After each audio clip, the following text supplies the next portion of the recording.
Hi, my friends. Today I want to present you a new story. Enjoy watching it. The sun was already dipping low, casting the fields in a dusty golden haze as I packed up my little roadside stand. I counted out my coins, $27 in all. It wasn't much, but with careful planning, it'd get me through the week. The wind kicked up, and I hurried to secure my last jar of cottage cheese, grumbling to myself about the storm brewing on the horizon. Just as I was about to leave, I noticed a small figure trudging along the road, his head down. The boy looked out of place, clothes too small, face smudged with dirt. He stopped a few feet away, casting a wary glance at me. "Are you lost? What's your name?" I called, trying to sound gentle. He looked at me, wide-eyed before nodding. "My name is Omar. I was supposed to meet my dad here, but he didn't come," he muttered, staring at his shoes. I could hear the tremor in his voice, a crack that hinted at more than just a missed appointment. "Where's he coming from?" I asked, crouching down so I was eye level with him. He said he'd be here. But I think something happened. I tried to call, but I don't have enough money to get a ride home. He sniffed, hastily rubbing at his eyes. Maybe he forgot. Forgotten. That word hit me hard, stirring memories I'd buried long ago. I wanted to turn away, but something in his face, the helplessness, the lost look, kept me rooted there. Without thinking, I dug into my pocket, feeling the edges of the crumpled bills. It was all I had, yet in that moment, it felt like he needed it more. "Look, this should be enough to get you home," I said, pressing the money into his hand. He shook his head, trying to give it back. "I can't take this. You don't know me." "Maybe I don't," I said, smiling softly. "But no one should be left stranded alone. You'll need this more than I do tonight." He looked down at the bills in his hand, his lip quivering. "Thank you. I won't forget this." "I promise," he whispered. "Just get home safe, all right?" I replied, giving his shoulder a reassuring squeeze. I watched him hurry down the road, casting glances back at me until he disappeared around the bend. A strange ache settled in my chest as he left, a mix of worry and satisfaction. The sun dipped fully behind the hills, leaving me in shadow. But for the first time in a long time, I felt as though I'd done something that mattered. That $27 was gone, but somehow my heart felt fuller than ever. Morning fog rolled over the fields as I stepped outside, pulling my worn jacket tighter against the chill. The old farmhouse creaked in the wind, shingles barely hanging on, and a broken window clattered loosely in the breeze. I'd meant to fix it, but money was tight, as always. Across the field, I spotted Lennon Brown barking orders at the other workers. He stood like a king over his shabby little kingdom, a cigarette dangling from his lips. I caught his eye as I passed, and he scowled, tossing his cigarette to the ground. "Ellen, I hope you aren't planning on leaving early today," he snapped, crossing his arms. "We're short on hands." I kept my tone steady, refusing to let his usual snide comments get to me. "I'll be here as long as I'm needed, Mr. Brown. No need to worry." He scoffed. "Good, because last time you clocked out a whole 5 minutes early." His eyes glinted with a challenge. I bit my tongue, nodding instead. 5 minutes. He would have docked my pay if he thought he could get away with it. As I headed toward the couch, I noticed the workers around me, their faces weary and shoulders slumped. Everyone felt the weight of Lennon's grip on us, and with each passing day, it only grew heavier. The morning dragged on as I filled bucket after bucket of milk, the work taking its toll on my hands. As I paused to stretch, I caught sight of Marge, my closest friend on the farm, hobbling over with a limp. "Marge, what happened?" "Oh, just a spill this morning," she whispered, wincing. "But Lennon won't let me off the clock. Says I'm too valuable." She attempted a bitter laugh, but it fell flat. "He'll work us to the bone if he can," I muttered. "It's not right." Marge sighed, a deep, defeated sound. "Not right, but it's how it is. What can we do?" I didn't have an answer. Instead, I gave her arm a comforting squeeze and went back to work, focusing on the rhythmic sloshing of milk in the bucket, trying to drown out the frustration gnawing at my chest. At noon, Lennon strode through the barn, barking about our sloppy pace, before casting a suspicious glance at my station. "Ellen, if you can't keep up, we'll find someone else who can." I clenched my fists, biting back a retort. Just then, Marge hobbled by, carrying more than her fair share of weight. Lennon noticed her limp but walked on, unconcerned. That sight sparked something in me, a small flame that refused to die. I couldn't let this go on forever. As I gathered my things that evening, a flicker of hope struck. What if someone could change things here? It was a fragile thought, a faint possibility, but it was there. I pushed it down, reminding myself of reality, but a part of me clung to that hope, even as I walked home to my drafty, crumbling house in the gathering dusk. It was a gray, unremarkable afternoon as I lugged my baskets of cottage cheese to the side of the road, setting up my usual makeshift stall by the fence. The clouds hung heavy, as if threatening to pour any moment, and my fingers tingled in the crisp air. Just another day of work, I thought, rubbing my hands together to keep warm. The rumble of a car broke the stillness, growing louder as it neared. I glanced up to see a sleek black sedan pulling over in front of my stall. I stiffened, unused to customers arriving in anything so polished. The driver's door opened, and a tall figure stepped out, a man in a sharp suit, his movements deliberate as he walked toward me. For a second, I couldn't place him. Then, as he drew closer, I saw it, the familiar kindness in his eyes, the way he tilted his head. My breath hitched. "Omar?" I whispered, almost unable to believe it. A wide smile broke across his face. "Ellen, I never thought I'd find you here." For a moment I stood frozen, disbelief mingling with excitement. He'd grown from the boy I'd once known into a man who radiated confidence, yet that gentleness remained. Before I could gather my thoughts, another figure emerged from the passenger side, an older man with gray in his beard and a warmth in his gaze. "My father Hassan," Omar said, introducing him. "He's heard so much about you." I glanced between them, overwhelmed.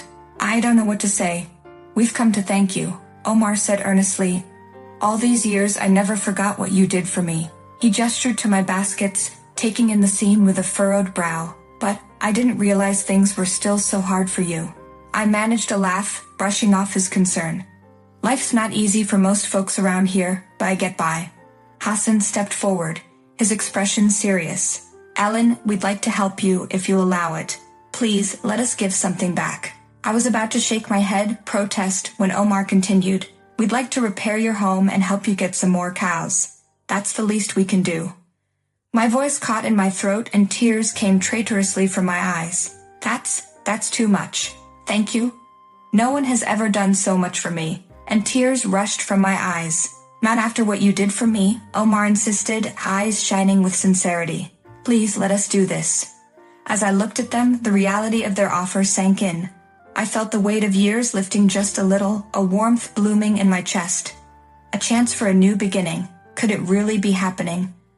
As the first light of dawn stretched across the sky, I spotted Omar and Hassan heading toward Alpine Meadow Farm. The air felt charged, whispers drifting among us workers as we caught sight of their serious expressions.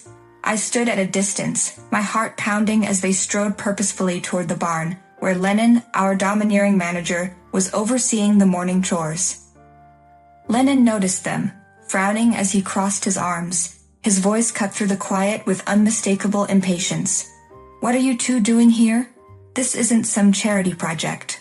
Omar stepped forward, his voice steady. "We're here because of the way you've been treating these workers. We've seen enough to know things need to change." Lennon laughed, harsh and mocking. "These people work for me and they know the rules.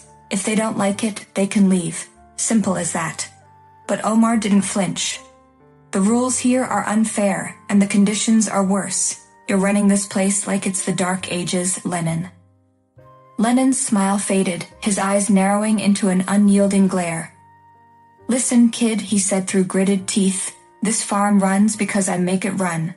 I don't need you or anyone else telling me how to do my job." Hassan stepped in, his voice calm yet firm. "We're not asking, Lennon. We're here to make sure these people are treated with dignity and respect, whether you like it or not." A murmur rippled through the crowd gathering around. I glanced at my fellow workers and saw a flicker of hope in their eyes, and despite myself, I felt a small smile tugging at my lips. But Lennon wasn't one to back down easily, his fists clenched, his face a shade darker with fury. "You think you're some kind of hero, coming here and trying to fix things? This is my farm." Omar took another step closer, his eyes fierce. If you refuse to change, we'll bring in an investigation. There are laws, Lennon, and you're not above them. The threat hung heavy in the air like a storm cloud. Lennon's face faltered for a split second, but he quickly forced a scowl. Fine, he spat, but don't expect me to make it easy. As Omar and Hasten turned to leave, I couldn't hold back. I stepped forward, letting the gratitude fill my eyes. Thank you. None of us thought anyone would ever stand up to him. Omar gave me a reassuring smile. This is only the beginning, Ellen. Things are going to change around here, one way or another. As they left the farm, Lennon stormed back into his office, slamming the door so hard the sound echoed across the yard.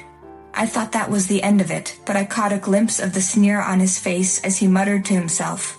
We'll see who wins this little game. That night, the flames came. A fire broke out in the barn, its blaze painting the night sky with an eerie, fiery glow. I raced out with the other workers, grabbing buckets, shouting as we tried to contain it. Omar and Hassen, alerted by the noise, sprinted back to the farm.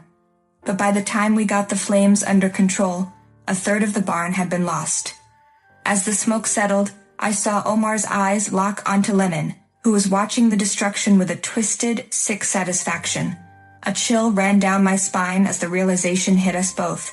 This was no accident. The morning after the fire, tension clung to Alpine Meadow Farm like the lingering smell of smoke. Small groups of workers huddled close, murmuring about Lennon's cruel smirk as the flames devoured the barn. Despite everything, Omar and Hassan were undeterred. I could see it in their eyes. They weren't about to let fear take over. They had one last plan. Omar called us all to meet beneath the massive oak near the charred barn ruins. As we gathered, he raised his voice, steady and filled with quiet strength. What happened last night wasn't just a fire, he said, eyes sweeping over each of us. It was a threat. A message that someone doesn't want change here. But I'm here to say we're not backing down. I glanced around, catching that same spark in my coworkers' faces, and I felt a surge of boldness. I stepped forward, chin up. If Lennon thinks he can scare us, he's wrong. We're ready to stand up for ourselves. Just then, Lennon stormed over, his face twisted with fury. This is my farm, he hissed, barely controlling his voice. And none of you will be working here much longer if you keep up this nonsense. Hassan moved to stand between us and Lennon, his voice calm but resolute. Actually, Lennon, we've contacted the State Labor Board. They're very interested in an investigation. Lennon's eyes widened just for a moment before he forced a hollow laugh. Good luck finding proof of anything, he spat, though I could hear the tremor in his voice. Without another word, he spun around and stomped back to his office, slamming the door so hard it echoed across the yard. I turned to Omar and Hassan, a cautious spark of hope warming my chest. What happens now? Omar smiled, a triumphant glint in his eyes. Now we rebuild, and we do it right. Over the next week, Omar and Hassan organized repairs for the barn, hiring locals and paying fair wages to everyone who pitched in. As we worked side by side, the farm transformed, becoming a place of pride and optimism. I felt the weight of worry lift off my shoulders, even finding my small home seemed brighter in the afternoons. Then, a month later, a letter arrived, addressed to all of us workers. My hands shook as I opened it, reading aloud the official words. Lennon had been forced to sell the farm. New management would take over and all workers would retain their jobs, with benefits and fair treatment guaranteed. As I read the final line, a tear slipped down my cheek, and for the first time in years I felt truly secure. Omar met my eyes with a warm smile. You made this possible, Ellen. But I knew it was Omar's kindness that had changed everything. 2 weeks later, Omar and Hassan arrived at my home, completing the repairs they promised. Then, with a grin, they led 2 beautiful cows around the corner, presenting them to me as a gift. The future felt brighter than I'd ever imagined.